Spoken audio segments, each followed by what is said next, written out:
खौफनाक हत्याकांड, प्यार, धोखा और अंधविश्वास की सच्ची कहानी। मेरठ उत्तर प्रदेश में 2025 में हुआ एक ऐसा हत्याकांड जिसने पूरे भारत को हिला कर रख दिया। ये कहानी प्रेम, विश्वासघात और अंधविश्वास के खतरनाक जाल में फंसे कुछ लोगों की है, जिसने एक निर्दोष व्यक्ति की जान ले ली। इस केस में प्रेमिका ने अपने प्रेमी के साथ मिलकर अपने पति को मौत के घाट उतार दिया और उसके शव को 15 टुकड़ों में काटकर एक ड्रम में भर दिया और उसके अंदर सीमेंट डाल दिया। मगर चलिए इस कहानी को शुरुआत से देखते हैं। 2016 में मेरठ निवासी सौरभ राजपूत की मुलाकात मुस्कान रस्तोगी से हुई। दोनों के बीच प्रेम हुआ और कुछ सालों बाद उन्होंने शादी कर ली। लेकिन यह शादी सौरभ के परिवार को पसंद नहीं आई, क्योंकि मुस्कान एक अलग जाति से थी। इसके बावजूद दोनों ने अपने रिश्ते को मजबूत बनाए रखा। सौरभ मर्चेंट नेवी में जॉब करते थे और लंदन में पोस्टेड थे। शादी के कुछ समय बाद सौरभ लंदन चले गए, जबकि मुस्कान अपनी बेटी के साथ मेरठ में रहने लगी।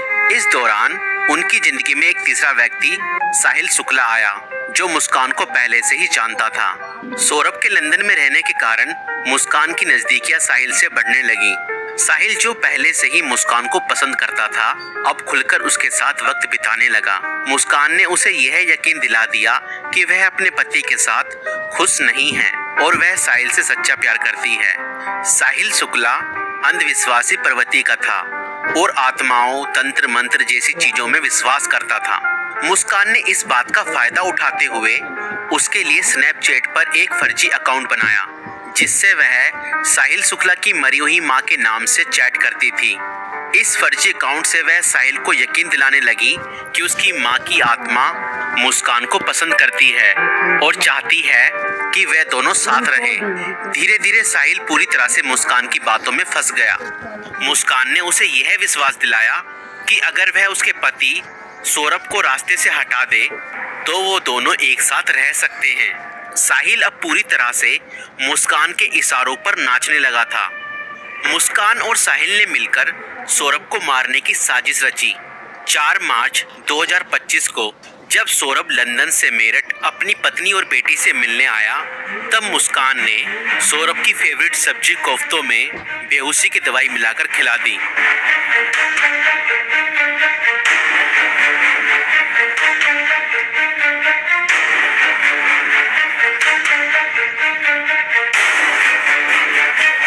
और जब सौरभ बेहोशी की हालत में बिस्तर पर पड़ा था, तब मुस्कान ने अपने दोस्त साहिल को बुला लिया और रसोई में जाकर वो बड़ा और धारदार चाकू ले आई, जो मुस्कान और साहिल ने पहले से ही प्लानिंग करके खरीदे हुए थे।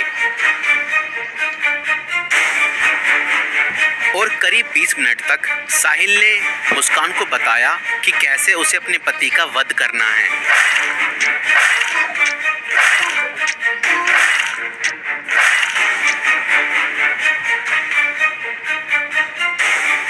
और फिर उसके बाद मुस्कान और साहिल ने सोते हुए सौरभ पर हमला किया और उसके हृदय पर 3 बार वार किए।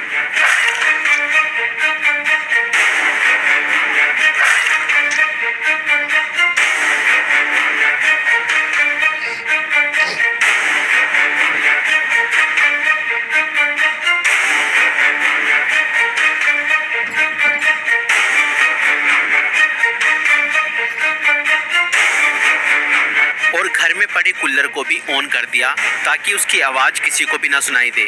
जब उन्होंने सौरभ को खत्म कर दिया, उसके बाद वह उसकी बॉडी को बाथरूम में ले गए।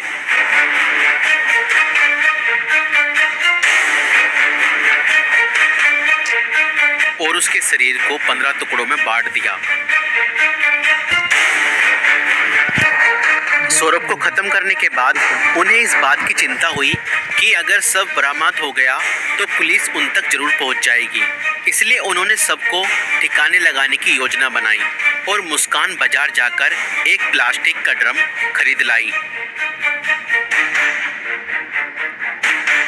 और मुस्कान और साहिल ने सौरभ के शव के टुकड़ों को उस प्लास्टिक ड्रम में डाल दिया और ऊपर से सीमेंट भी डाल दिया ताकि उसकी बॉडी की स्मेल बाहर ना जाए। और उसके बाद उन्होंने उस ड्रम को घर के एक कोने में रख दिया। इसके बाद मुस्कान और साहिल ने सौरभ के मोबाइल फोन से उसके सोशल मीडिया अकाउंट को एक्टिव रखा।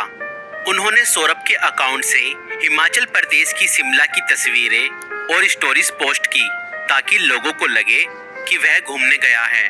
उन्होंने उसकी फैमिली और दोस्तों को यह यकीन दिलाने की कोशिश की कि सौरभ जिंदा है और बाहर यात्रा कर रहा है।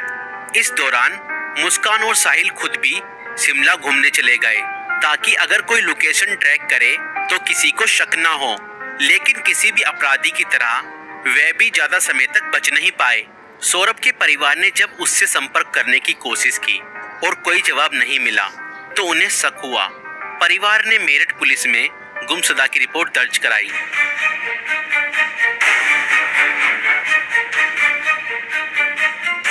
और इसी बीच मुस्कान ने अपने माता पिता को बताया कि शायद सौरभ का मर्डर हुआ है और उसके घर वालों ने ही उसका मर्डर किया है। मगर मुस्कान के पिता ने कहा, नहीं बेटा, किसी के भी घर वाले कितना ही नाराज हो जाएं तो भी ऐसा कदम अपने बेटे के लिए नहीं उठा सकते। बेटा, मुझे सच सच बताओ, सौरभ कहाँ है? मुझे सच्चाई बताओ, मैं किसी से कुछ नहीं कहूँगा। और तब मुस्कान ने अपने पिता को बताया कि उसने और साहिल ने मिलकर सौरभ को ख़त्म कर दिया है। और इतना सुनते ही मुस्कान के पिता ने पुलिस को सारी खबर बता दी।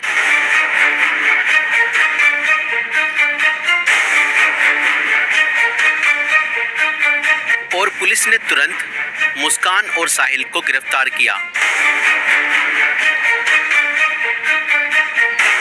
और उस प्लास्टिक ड्रम को भी बरामद किया जिसमें सौरभ के शव के टुकड़े थे।